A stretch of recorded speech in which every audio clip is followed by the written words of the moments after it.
Flamengo dá balão no Palmeiras e dirigente abre o jogo sobre chegada de atacante e várias outras notícias do Flamengo. Árbitro denunciado no futebol brasileiro. Mas, rapaz, você que tá aí, dá aquela moral de sempre, se inscreva no canal, achando o sininho da notificação, deixa o teu like, toca aí, meu parceiro e minha parceira. Tocou então bem comigo, rubro-negro? Vamos às notícias do Flamengo. Hoje, a totalidade do elenco do Flamengo se representa no CT Ninho do Urubu. Ontem se representaram apenas aqueles que ficaram de fora da viagem que o Flamengo fez para a Bahia. Entretanto, hoje, todo mundo no CT Ninho do Urubu já teve folga aí na segunda, na terça, na quarta-feira, 3 dias de folgas aí para o elenco do Flamengo. Hoje é dia de trabalho com foco total no jogo da semana que vem diante da equipe do Botafogo. Agora faltam 6 dias apenas para a gente voltar a ver o Flamengo jogar. Aliás, a seleção brasileira até joga hoje, né? 8 horas da manhã, ou já jogou, depende do horário de você estar assistindo esse vídeo aqui, que é sempre cedinho com as informações quentinhas aí para você, torcedor rubro-negro, beleza? O Saul, inclusive, treinou ontem normalmente, tá? Ele que estava com dores ali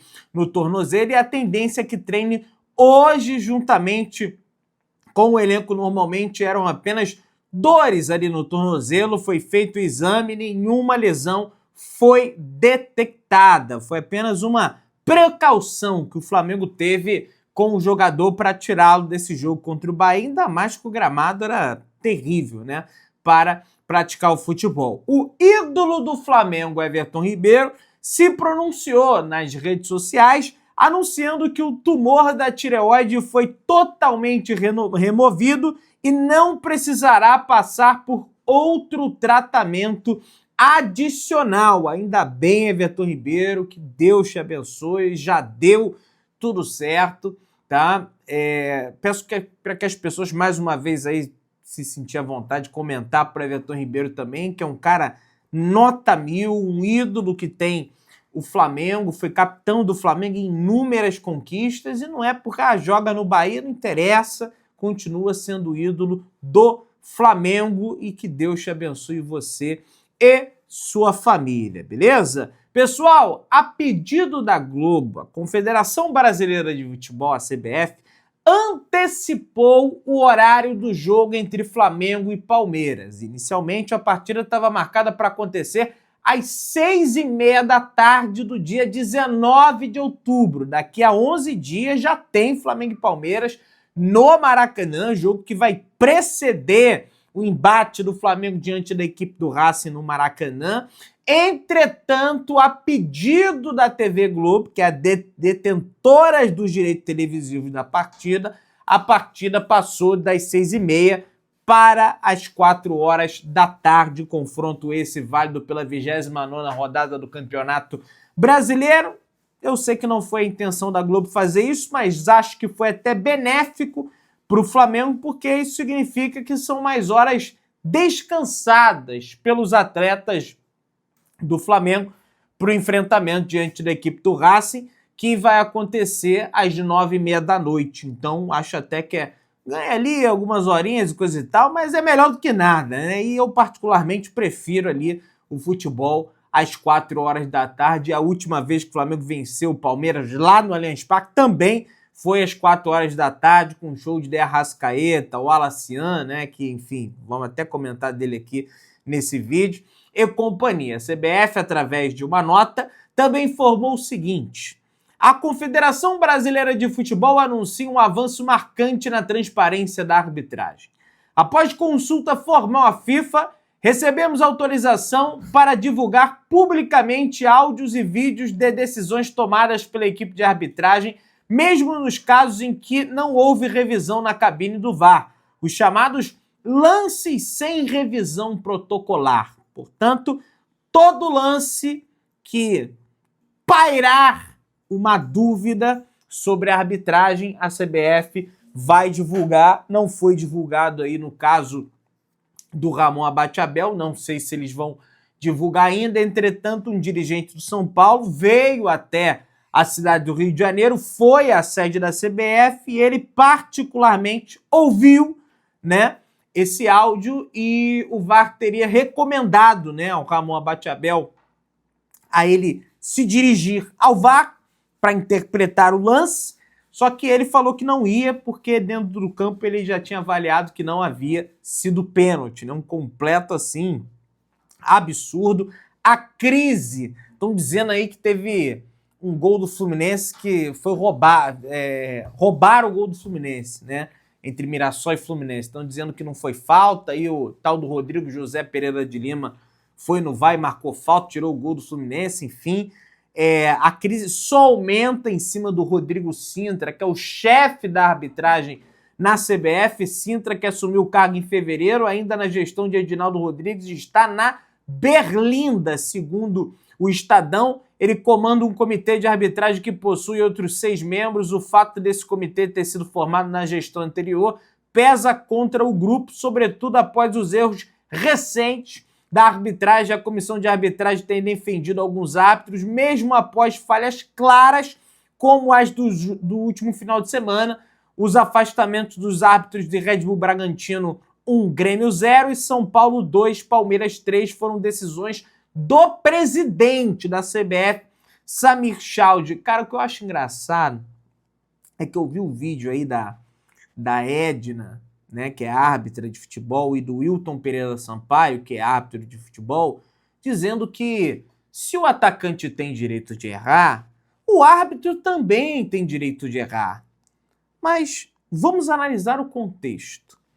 O atacante, ele muitas das vezes tem milésimos de segundo para pensar o que ele vai fazer na cara do gol.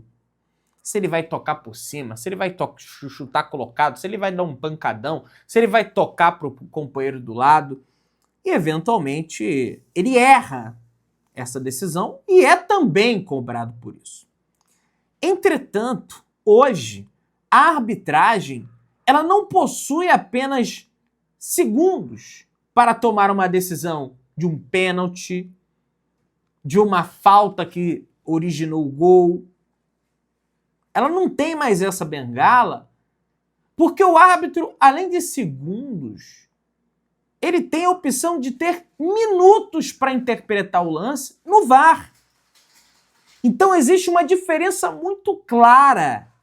O erro do árbitro, ele tem sim que ser mais repercutido e condenado do que o erro do atacante, porque pro atacante não tem segunda chance, não tem VAR. Ele errou numa...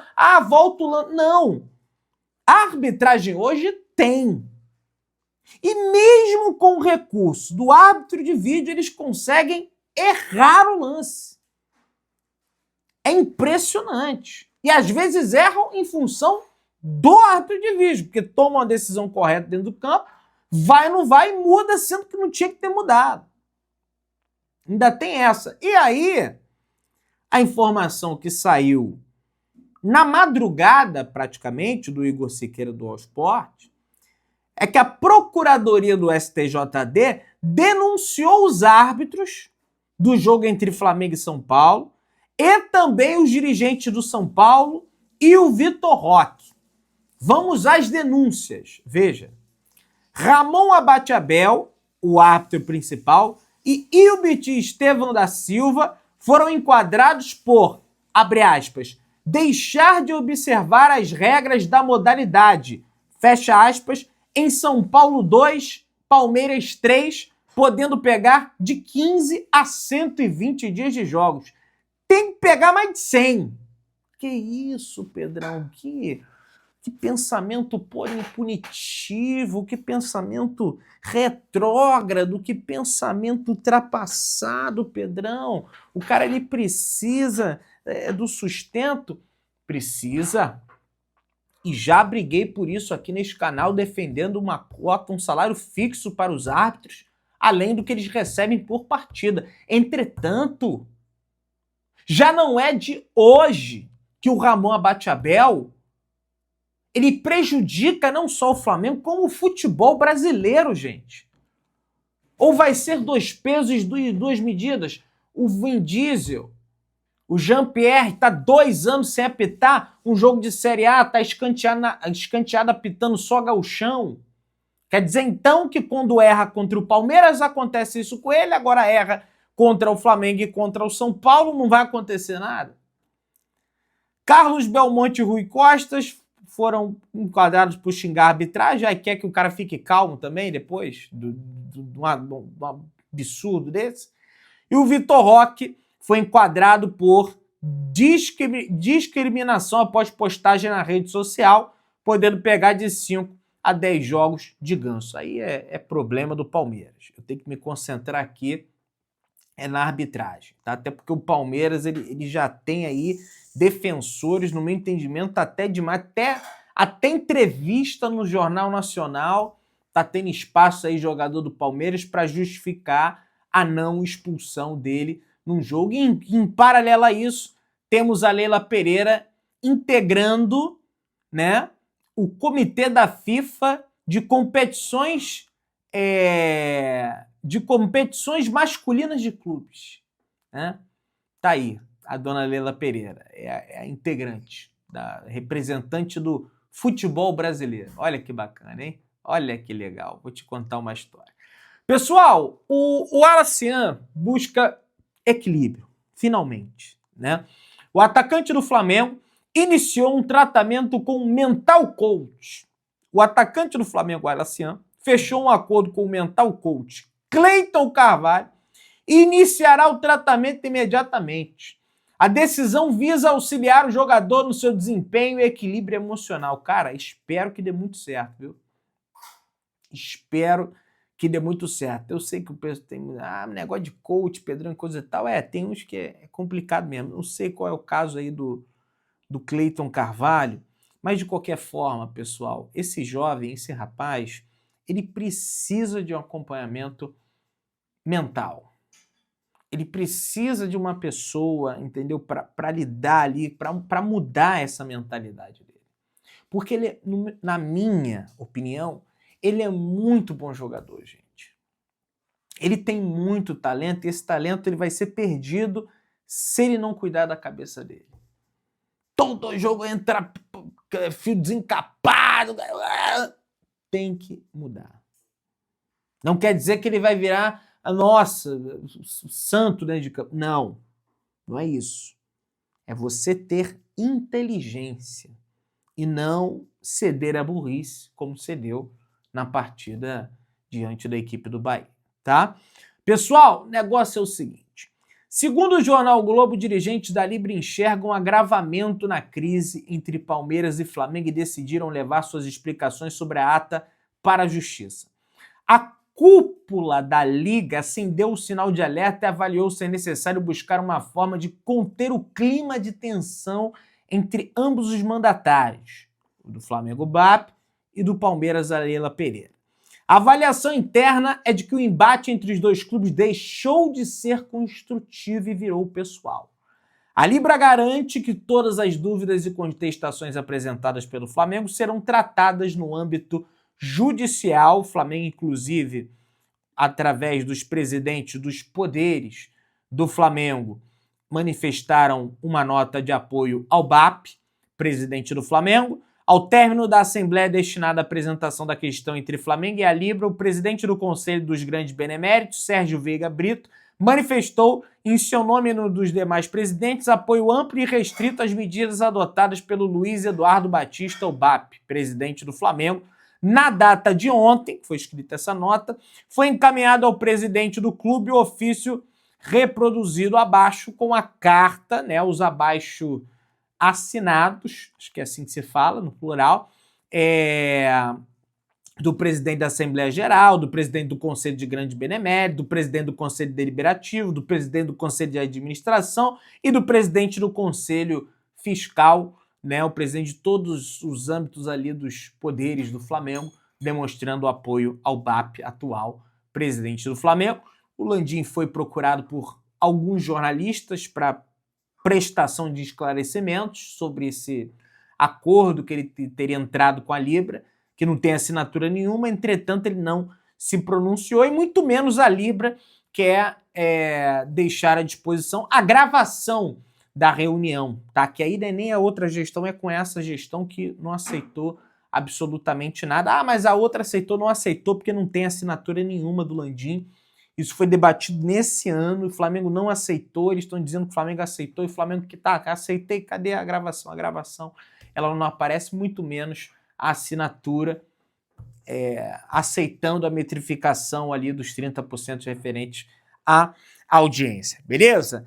Pessoal, o Botafogo, adversário do Flamengo no próximo dia 15, daqui a 6 dias, pelo Campeonato Brasileiro, além de perder o Montoro, que sofreu uma fratura na clavícula direita, também não contará com o zagueiro Caio Pantaleão no clássico diante da equipe do Flamengo. Isso não garante vitória para o Flamengo, porque o Bahia entrou com 13 desfalques, o Flamengo, Danilo, deu mole lá, foi expulso e perdeu o jogo. Tem que entrar e jogar sério, seríssimo, levar como se fosse clássico, para levar os 3 pontos, né, para deixar os 3 pontos no Rio e encaminhá-los naturalmente para a Gávea. Pessoal, saiu na ESPN que o José Botto, né, será convocado pelo STJD para prestar esclarecimentos sobre a declaração feita após a derrota para a equipe do Bahia, né, que ele disse que o que acontece em outros campos deixa suspeitas. Informação da ESPN. Mas a informação que eu tenho até o momento é que a STJD ainda não notificou o Flamengo e também não notificou o José Botto. Espero que não notifique, porque no meu entendimento ele só falou que deixa suspeita. Ele não fez nenhuma acusação. Já vi situações piores em que a comissão técnica do Palmeiras dizendo que há complô, há conluio, há um grande sistema em favor contra o Palmeiras. E não me recordo do Abel Ferreira, da Leila Pereira, desse pessoal, ter sido convocado a prestar esclarecimentos ao STJD em função dessas declarações. O Botto deu uma declaração leve, para mim claramente se encontra dentro dos limites da liberdade de expressão, e que, no meu modo de ver, seria um absurdo convocar para prestar esclarecimento para falar sobre isso. Acho que tem várias outras coisas aí mais importantes a serem realizadas no Superior Tribunal de Justiça Desportiva do que ficar, sabe, falando que um pode dizer e que o outro não pode dizer.